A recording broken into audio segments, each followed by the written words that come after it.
All right, so hopefully you can hear me a little better now. Volume's up, so,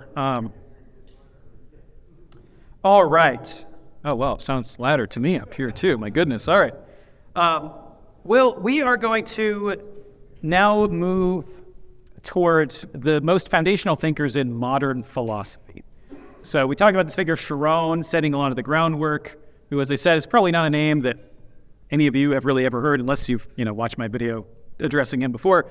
But we're going to talk here, very broad overview of the three of the primary thinkers in modern philosophy, and those are René Descartes, David Hume, and Immanuel Kant. So you've probably, even if you don't know anything about philosophy, at the very least, you've probably heard the phrase, "I think, therefore I am," from Descartes. And Descartes, I think, is the reason why a lot of people find philosophy rather abstract, because of the way that he addresses things. But we're going to do an overview of these three thinkers, which has a lot to do in a brief period of time. I'm going to try to do the same thing that we did with the last talk, which is leave some time for some questions at the end. Again, I'll be around to have discussion. We have like a whole hour for talking and discussion after the two talks this afternoon. Is that right? Yeah, after dinner. Okay. So we'll start with René Descartes. René Descartes' years are 1596 to 1650, and René Descartes is usually referred to as the father of modern philosophy. So he is seen as like the primary foundational figure for what we think of as modernity or modern philosophy. And Descartes wrote a number of books. He's primarily known for one, which is his Meditations on First Philosophy, which is where that phrase I mentioned comes from. He has a number of other works that were pretty significant at his time as well. He writes a book called Rules for the Direction of the Mind in 1628. And René Descartes believed that he was kind of in some ways going to be the new Aristotle, or he tried to be. He believed that he would set up a system that would form the rules of investigation. So that's for scientists, that's for philosophy, that's for just kind of any fields of more academic inquiry. So he writes this book, Rules for the Direction of the Mind, to basically set out what are the rules for investigating anything. And so he sees these as very universal, kind of replacing what Aristotle had done in the past. The first rule is, accept nothing as true that is not self-evident. So note, though, that he does say self-evident. So Descartes is not here saying that there's nothing that's self-evident. There's at least something that's self-evident. There are at least some things that we can be kind of sure of. The question, of course, is, well, what is that? What is self-evident truth? The second is, he says that we should divide problems into their simplest parts. So you look at any problem, and then, say if it's a scientific question, instead of trying to answer like the entire thing, we try to break it down and say, okay, what are kind of the primary claims that are being made? And let's kind of take the simplest claims and address each of those piece by piece. Pretty good, piece of advice and way to do inquiry here. I think there's wisdom in that. Then he says we move from simple to complex reasoning. So you start with the simplest things and reason toward the simplest truths, and then you move toward complexity as you move forward, and then you go back and recheck the reasoning. Now, this actually is not a terrible way to do investigation. I think that Descartes sets some ground rules that are rather helpful here. And that is just to point out that when we're looking at these figures, not everything that they say is so objectionable. Like, there are things that we rely on in terms of the way we view science from a lot of these figures. But it is when we get into his Meditations on First Philosophy, I think, that we run into some of the issues that are going to plague modern philosophy for a significant period of time. Now, Descartes knows Sharon's work, and there's a lot of citation of Sharon, or using some of the arguments that Sharon makes and responding to them. And I think it's important to understand Sharon to really understand Descartes well. And what Descartes' project in some ways, I think, is doing is trying to answer skepticism. He's kind of taking this skepticism of people like Sharon, and he's not the only one, but he's taking this skepticism And Descartes is beginning with that same question, which is, how do I know anything at all, or can I know anything at all? And Descartes' system in that book is really an attempt to say, yes, I actually can know, and here is how we know, and here is what we know. So Descartes is trying to kind of get out of this pit of this pure skepticism that's prominent at his time. The question is, does he actually do that well, or does he just kind of further the problem? And my fear is that it's the latter, but we'll look at basically what his argument is. Okay, so what Descartes tries to do within this book, Meditations on First Philosophy, is he tries to come up with something that is indisputable. And he says, people like Chiron, and Chiron I don't even know if it's mentioned by name. He's not, as far as I know, mentioned by name in that text, as far as I can remember. But I think it's pretty clear that the argumentation he's using is connected there. But he's saying, all right, so let's start with this question of how do I know anything, or can I know anything? And what he seeks to find is some indisputable truth. And so what he wants to find is some objective ground of knowledge, something that we can grab onto and say, well, if I don't know anything else, at least I know this is true. And he says, if we do that, then we can say, well, what can we reason from that? If we can say this is true, then what kinds of conclusions can we make about other things being true from that foundation of reason?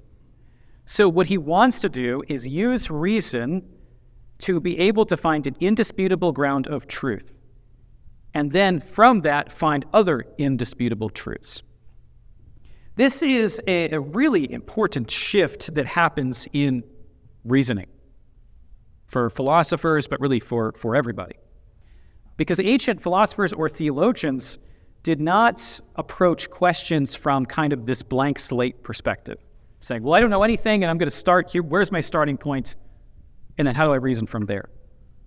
Instead, a lot of classical philosophers or medieval philosophers or those in the Lutheran tradition, like post-Reformation, that are citing a lot of philosophy, they're working basically on received truths. They're saying these truths have been passed on, and it's not that there's no questioning of received truths, but you don't enter into the discipline questioning whether anything is true. I mean, imagine being a scientist and approaching science from that perspective, like in total. And I know that, within your particular discipline, you have to be as objective as possible. But imagine studying science and saying, okay, well, I'm not going to assume that atoms exist. I'm not going to assume that gravity exists. I'm not going to assume that the heliocentric model of the universe is true. If everyone had to kind of start from that starting point and prove indisputably everything they knew, you'd never get anywhere. You'd never make any progress. So all of us receive inherited truths. And again, that doesn't mean that they can never be criticized when we find issues with them. There are plenty of truths about the world that we accept without having indisputable knowledge of them. For example, I believe that germs exist, but I have never looked at a germ. I haven't. Do I have to, kind of redo every scientific experiment in order to believe that those things are true? No, we generally trust the findings of human wisdom, and that's how people generally function. But Descartes, in trying to answer this skepticism, tries to find that indisputable ground, and he says, okay, well, I see all sorts of things around me, and in normal life, I see like other people, and I see, my house, and I see the trees outside, and I feel the warmth of the sun. But how do I know that any of that actually exists? We might assume that it exists because it seems maybe self-evident, as he mentioned self-evident truths earlier. But Descartes says, but that's not necessarily true, because what about a dream? You ever have one of those dreams that feels really real? And you may be in one of those dreams, and you may think, oh, well, I felt the breeze in my dream, and it felt like there was a breeze on my face, so it must be real, but it wasn't. What about people who have, issues like mental issues that cause, hallucinations, or use, certain substances to give them hallucinations? Those things may look and feel and seem true to your senses, but they're not. And Descartes says, what if all of reality is like that? What if there is this kind of evil genie that's manipulating me, What if everything I think is real is not? It's all manipulation. Think about all the things that we think we just take as evident. For example, you believe that the world was not created 5 minutes ago, probably. Is there any way to prove that? There is not any way to prove that. Because anything you point to that could show that the world existed before then could have also just been created 5 minutes ago in order to make it look like the world. So maybe all the memories you have were just implanted in your head right now. And this is the beginning of existence. Technically, there's no possible way to objectively prove that to be false. Here's another one. The existence of other minds. When you look at the people around you sitting here, your assumption is they have a consciousness, they have a mind, like you do, like they have an inner life, they have thoughts. You don't have any way of knowing that, do you? What if everybody around you is just some kind of a robot, and this is some great experiment, and none of them actually exist? They're all just NPCs or something. There is no way to prove that. Descartes is kind of messing with these kind of experiments to just say, technically, we can't actually prove them. So does that lead us toward an absolute skepticism about reality? Well, as he's doing this kind of thought experiment, Descartes recognizes that there's one thing that he knows, and that is that as he's doubting the existence of other things, he's doubting, which means he has to exist, because there's somebody that's doing the doubting. And that's where this phrase, "I think, therefore I am," comes from, cogito ergo sum. And that's the Latin there. And cogito ergo sum is such a famous phrase in philosophy that philosophers just refer to it as the cogito. But this is the foundation for knowledge for him. So he says, well, I know one thing, I exist. This is going to be really important because all of a sudden philosophy starts with knowledge of the self. Everything is internal first. That's a big shift. So everything starts with kind of the internal self, and then he goes from there to say, okay, well, now that I know I exist, what can I reason to from there? He says that's the indisputable ground of existence that someone like Sharon wouldn't have had. And then he says, okay, from there then I can say, well, I know one thing about myself, and that is that I think. So therefore, I am a thinking thing. This also has significant implications for thinking of humanity as the one who thinks, those who think. So I am a thinking thing, he says, and thinking for Descartes is not abstract thinking. What he's not talking about is logical reasoning. When he says that he's a thinking thing, he's thinking about the first-person conscious experience of having a thought, which means just you thinking. Like, even if it's not an intelligent thought, it's just the fact that you think about something. So the fact that you have a consciousness of thinking, that you have a brain that somehow functions, or at least appears to be a physical brain, something that functions, that in some sense defines who you are. Well, from there, Descartes then says, okay, what can I reason from the fact that I am a thinking thing? And then he reasons from that to say, well, as a thinking thing, I have a conception of God. He says, I believe that God exists, or he's going to come to that conclusion that God exists. But he says, I have a conception of at least who God is. And what is God? A perfect being. Well, he says, okay, well, so if I am a thinking thing, I do know that I don't have any reason to believe that I am an infinite being. I am imperfect. But if I am imperfect, and he knows he's imperfect because he doesn't have a comprehensive knowledge of reality because he's doubting, that shows that his knowledge is imperfect. So he says, if I am imperfect, where do I get an idea of a perfect being from? Well, it couldn't have come from me because I'm imperfect. You can't have an idea of perfection coming from imperfection. Therefore, he says, that idea must have come from somewhere else, and the only thing that it could have come from is God, who is perfect. So a perfect being gave me an idea of a perfect being. That's the only explanation for the idea of a perfect being. Now, some people do still try to use Descartes' arguments for the existence of God here, and I'm not going to get into whether that's a good argument or not, but what you see there is that for Descartes, everything starts with me in my knowledge of myself. Then we go to knowledge of God from there. Then he says, okay, if we have a perfect God would not be a deceptive genie. So the perfect God wouldn't deceive me into thinking things are real that aren't. So that means that if there is this perfect God, that means that he also would give me generally sense experience that's reliable. In other words, the things that I just see and touch are real. And now I can rely on my experience. So the conclusion that Descartes comes to here essentially is, yeah, I can basically just trust that what I see and know and the world is real. So you see how it's kind of an answer to what Chiron is doing.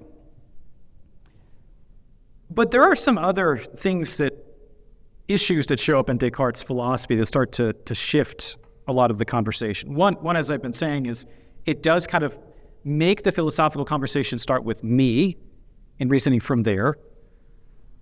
And it's going to be an issue is it all depends on Descartes' argument for the existence of God. So if you don't find that argument compelling, the whole thing falls apart. And many haven't found the argument compelling, though some have. But the other things that he does is, because Descartes starts with this kind of inner self first, he sees the inner self or the soul as the primary thing that makes you human. And Descartes, as one who is engaged in science, he's a scientist as much as he's a philosopher,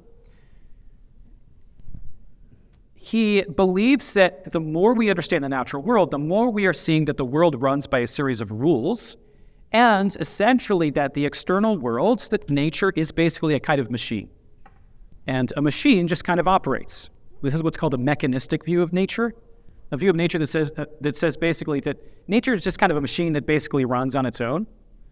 Think about the famous argument from William Paley that you may have heard for the existence of God, like talking about him as the watchmaker. You heard this before? It's like, well, you look at a watch that's running. You would never look at that watch and just say, well, it just kind of happened to pop into existence. So there must be some kind of purpose or intelligent mind behind it. Just like you wouldn't look at a watch and just say, oh, it just happened to be that way. Well, how much more complex is the natural world? And the argument, is good as far as it goes. But the problem with it and with a certain conception of how nature works is this idea that nature just runs on its own. Like God just kind of like made the watch, right, and started it and just kind of let it go and then is off somewhere else and not really concerned about it. That's kind of the way that Descartes viewed the world. So God made the world, he made the rules, and he basically made it as a machine that just kind of does its own thing. What that did was take away purpose from nature, from the order in nature.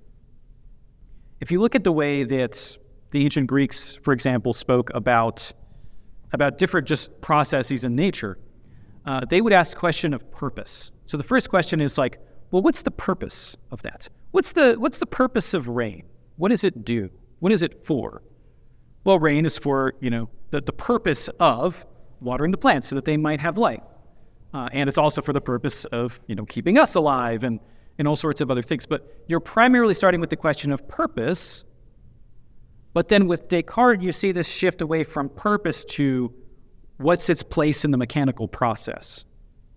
So you've kind of divorced purpose from the biological world, the external world. And what Descartes does is, because everything starts in us, the questions of purpose, the questions of meaning really are interiorized. They're all in here. They're not out there. So this is something that's referred to as a substance dualism in Descartes' thought, which is this idea that the soul is something that is kind of totally separate from the body, and all purpose and meaning and understanding of God is all just in the internal self. So we have this kind of divide between external and internal that really is prevalent in the way that we think about ourselves today. I mean, think about the debates over the nature of worship.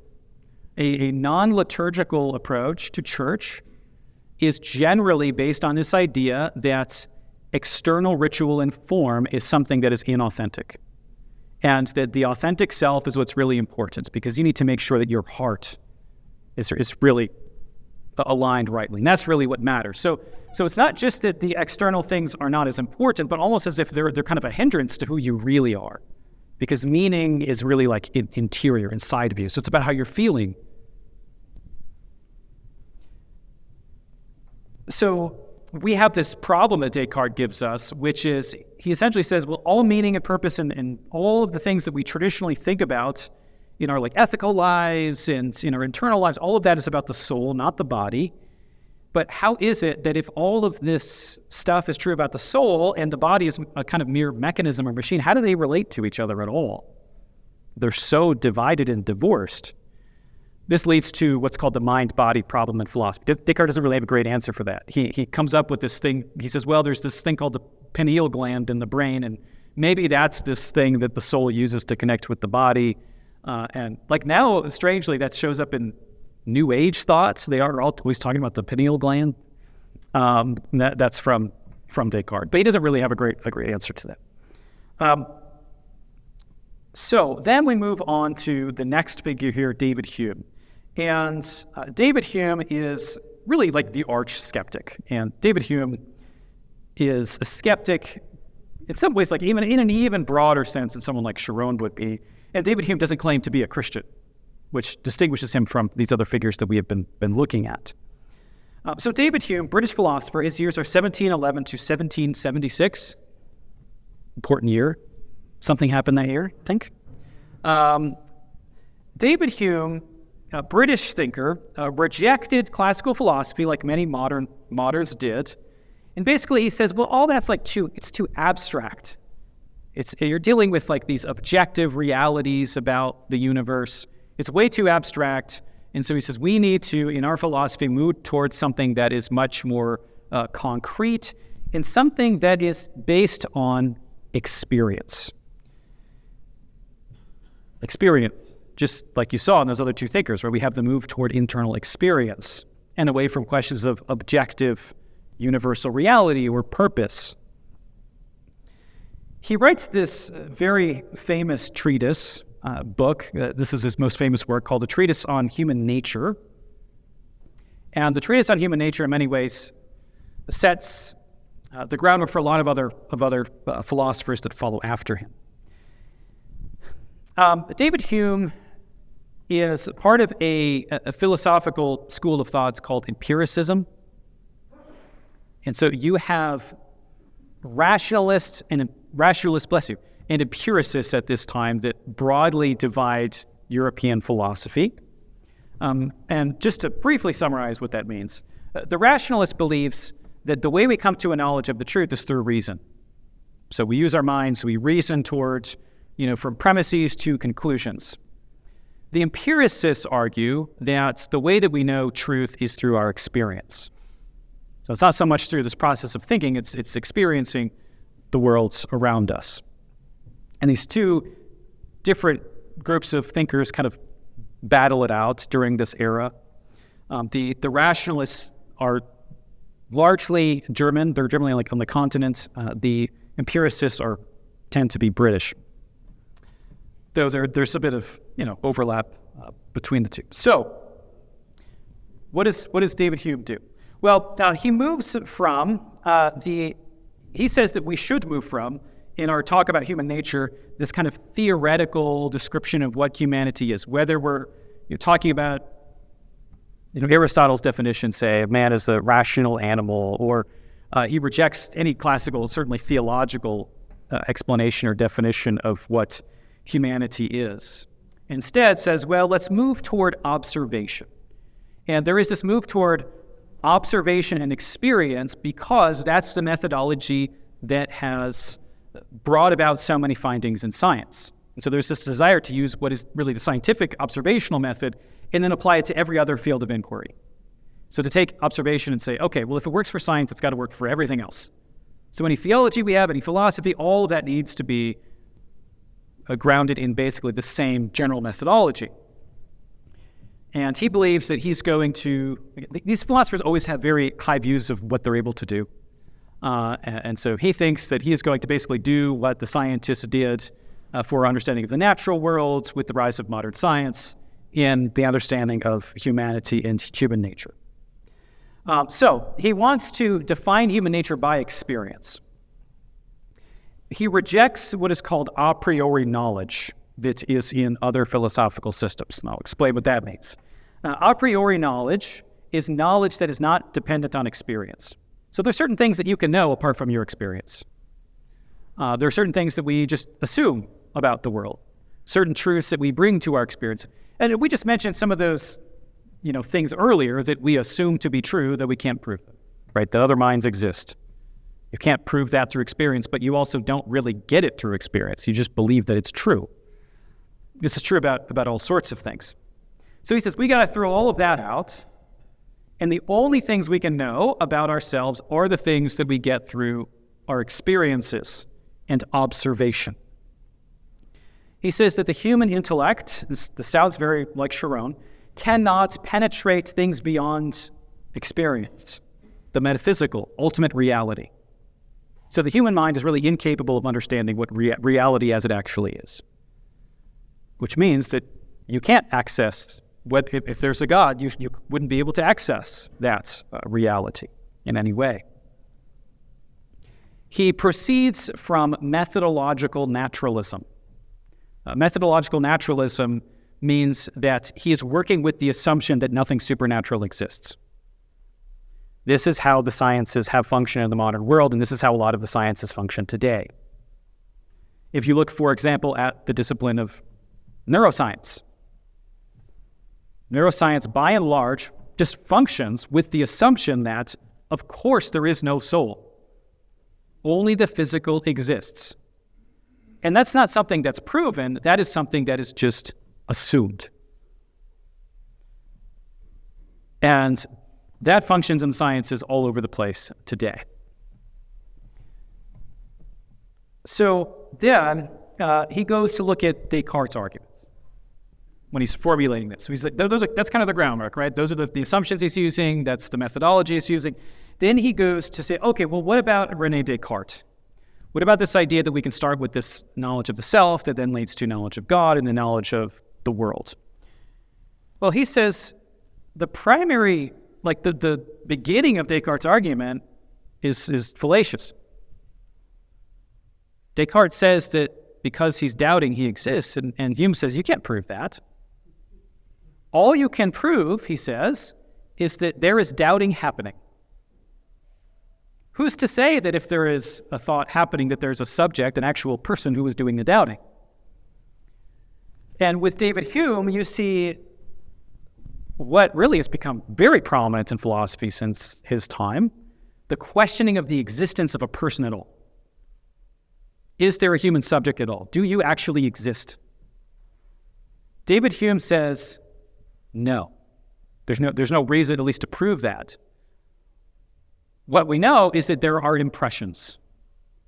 There are just impressions. There are experiences that just kind of exist that in order to make sense of things, but it's hard to even talk about this because we talk assuming that we actually exist, but we take those impressions and then assume because we have those impressions or that there are thoughts or experiences, there's an actual subject to whom those things apply. I know. So all this proves is that there are impressions of doubting that exist. There are thoughts that exist, but maybe that's it. And he says that basically what humans are is just these kind of bundles of impressions. So there are emotions, desires, feelings, ideas, all the things that go on like in your consciousness, but that's it. It's just those things. There's no self, there's no subject, there's no soul, there's no you. There is no reason to believe that you are an actual continuously existing soul or self. We just assume that. He also then rejects this reasoning to first principles or causes. Essentially, he says we cannot know anything about causes. All we can know is what we know through observation. So he does this strange thing with causation where, and this shapes the way that we use the term today, is essentially David Hume's way of using the term. In classical thought, there are four causes. Aristotle speaks about four causes. And those are used in the Lutheran confessions. That's how people generally spoke about causation until David Hume. And in a classical view, causation, when something causes something else, we're not just talking about what event happens after another event. We're talking about what it is that actually gives the power of change to something, which ultimately leads us back to God. That's part of the classical arguments for God's existence. But Hume basically says, all we know is observation, and that means that all we can say is, if I drop a bowling ball on the ground, for example, that, it generally is the case that when I see a bowling ball fall, that there is a loud bang. But we can't really say much more about it than that. It's just observation. And even then he would say, what we're doing also is we're relying on the idea that the future is going to be like the past. But you really can't prove that either. You're just assuming that just because, you've maybe seen a bowling ball fall and make a loud noise, 30 times, maybe it won't next time. We don't really know. Hume really was an ultimate skeptic, and he talks about how, at least at one point, he would go out to go spend time with his friends because he was in this state of thinking he didn't exist, and have to he'd have to get himself out of it. Well, David Hume's philosophy is clearly not one that you want to build, I think, your life off of. It's kind of a scary place to be. So Hume has to be challenged, but what Hume has done is removed God from this whole equation after Descartes. And he said that is an assumption that is not warranted at all. Then we have Immanuel Kant, the next major figure. And Immanuel Kant, he was raised in a Lutheran pietist home in Germany, very faithful home. His years are 1724 to 1804. And Immanuel Kant studies philosophy, and in his study of philosophy, he's come across these two schools of thoughts, which are the empiricists, like David Hume, and then the rationalists, those who believe that we attain truth through rational inquiry. And Kant speaks about this experience as he's studying philosophy of reading David Hume for the first time. And Kant says that Hume awakened him from his dogmatic slumber. David Hume really challenged Kant in his view of the world. What Kant tried to do in responding to Hume was not just repeat what Hume said, because he recognizes the issues of living a life based on what Hume said, but he finds his challenges rather compelling. So what Kant tries to do is find a kind of mid-path between rationalism and this kind of Humean skepticism based in empiricism. This is going to be the most significant philosophical system for the rise of Protestant liberalism. Very important. Kant is a German Lutheran to some degree, and he is going to have a huge impact on the theological schools in Germany throughout the 19th century. So Kant's system is very complicated, so I'm going to try to boil it down as much as I possibly can. And so we talked about a priori truths. A priori truths are those ideas that are not derived from experience. Kant, in response to Hume, said there are a priori truths. There are things that we can know about the world that are apart from experience. Kant adds the qualification that these a priori truths have to be, in order to be a priori, to be truths that are kind of universal, is one, they have to be universal, like universally applicable, which is why in Kant's ethical theories, what we call the categorical imperative, if something is morally right, it has to be morally right in every circumstance, no matter what. There is no ethical norm which there's some kind of exception to in some circumstance. So for something to be part of this a priori true knowledge, it has to be universal and it has to be necessary. So, I'll give you an example of this. You could say, you could have a truth that's universal but not necessary. So, say that for whatever reason, every book in the entire world was the color red. Say some world dictator came into power and destroyed every single book that wasn't red. I don't know why they would do that, but just say they did. And then it may actually be true that universally every book is red. But for Kant, that doesn't make it a priori knowledge because it's not necessary. It's not inherent to a book that it's red, in other words. Somebody could paint it blue. Or maybe there's a secret non-red book that this evil world dictator did not find somewhere. But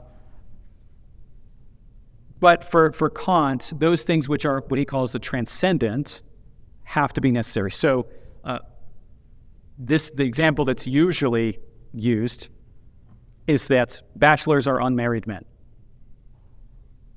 That's just part of it's necessary. You can't be a bachelor and be married because that's the definition of bachelor. Okay.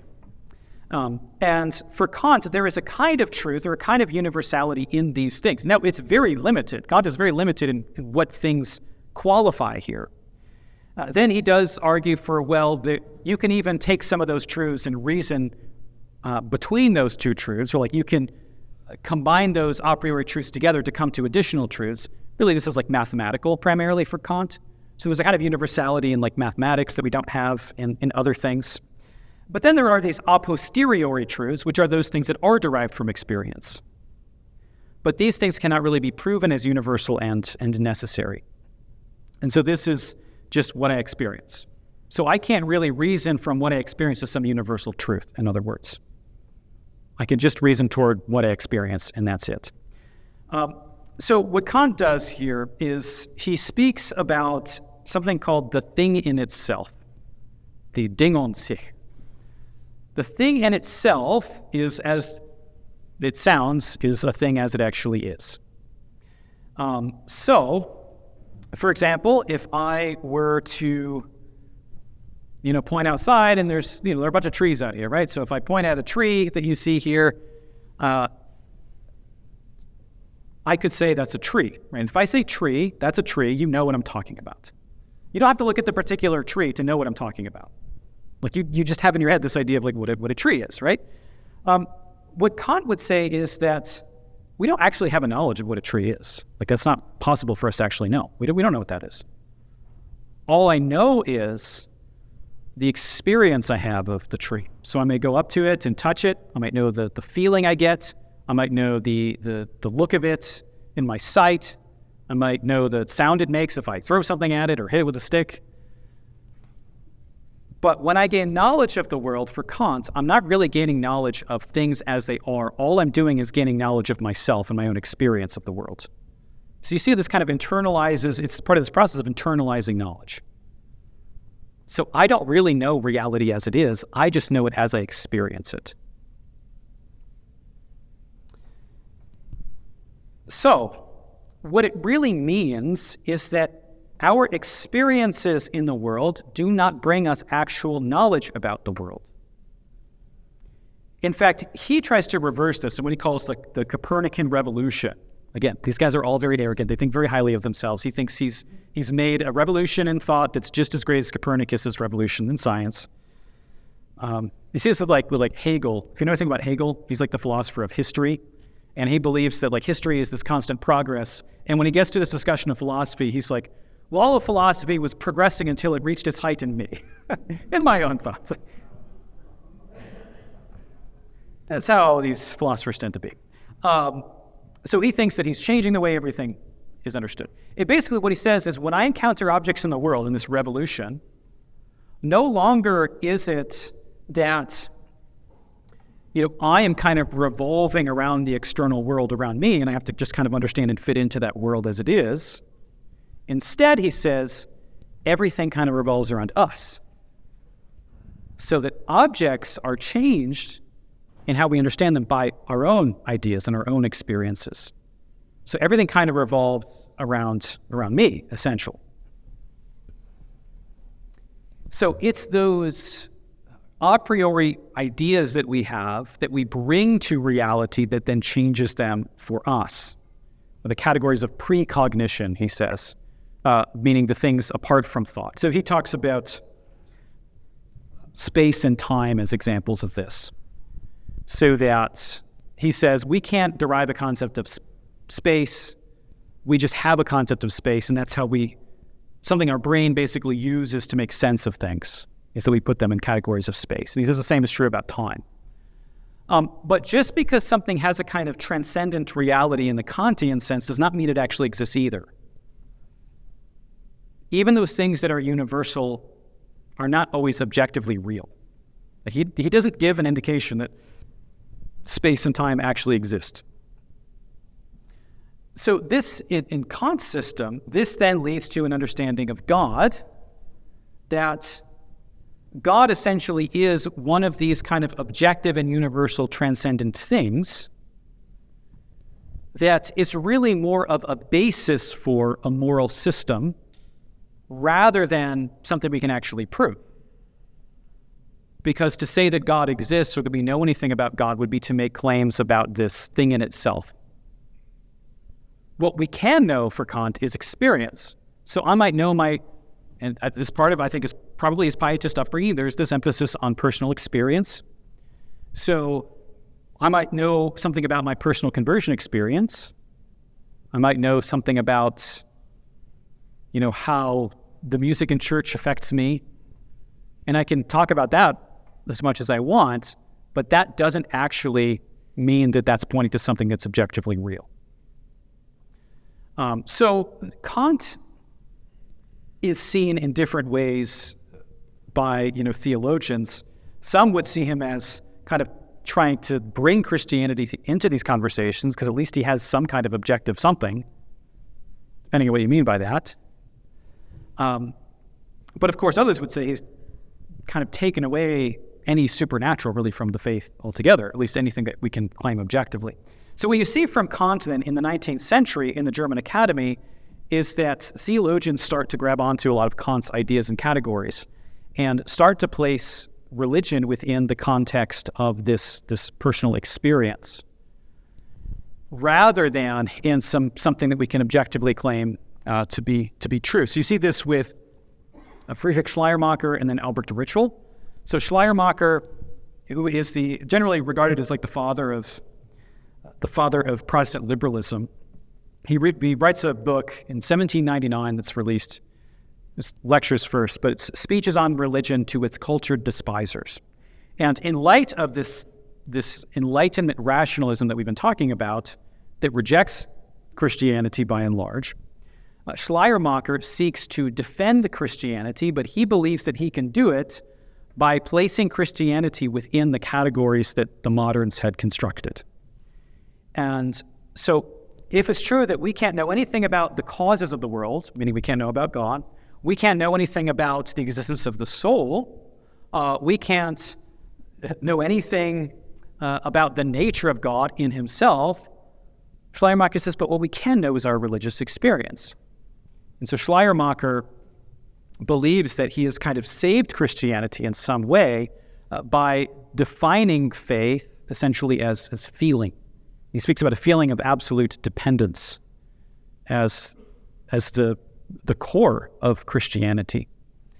And by feeling, he doesn't mean what we think of as feeling, because when we say feeling, we usually think of like you feel an emotional high at some worship experience or something. That's not what Schleiermacher's talking about. He's talking about something a little deeper and more rooted than that. What is kind of our ultimate desires or our affections or our loves in life? But it's not necessarily objective. And so Schleiermacher tries to divorce this feeling element of Christianity, the experiences that the Christian has, from objective truth claims about history and about metaphysics, which really can't be done. This is a major issue.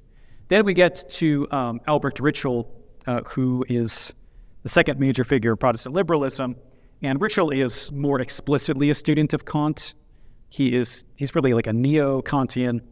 And he then takes on this kind of moral element of Kant's thought and says that, well, Christianity maybe it's not dependent on just feeling like Schleiermacher, but it's more about this moral duty. And we create these kind of moral communities and have moral duty. So for Kant, the benefit of the talk about religion is in that it creates impetus for moral action, essentially. Kant basically says, well, if you don't have God grounding your ethical norms, you don't have this idea of like punishment in an afterlife or rewards in an afterlife, you're not going to have the same kind of motivation to live by these ethical norms. So Ritschl grabs onto that to some degree. And the strange thing about that moralism is that Ritschl actually uses Luther as his primary support for those ideas. And yes, I know it sounds strange, but he has an odd way of doing so. So that then brings us to the end of this part of the story of the rise of modern philosophy.